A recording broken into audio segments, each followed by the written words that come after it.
কারণ এই যে আইডিটা কিন্তু একটা জীবনে লাইভ হবে কি তোমার দিদার ইয়া রাসূলুল্লাহ এ আশায় রয়েছি আমি গুনাহগার ইয়া রাসূলুল্লাহ তোমাকে দেখেছেন যিনি খোদাকে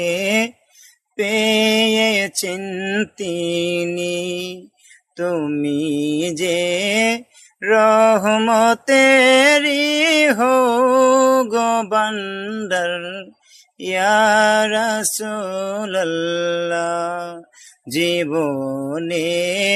হবে কি তোমার দিদার ইয়া রাসূলুল্লাহ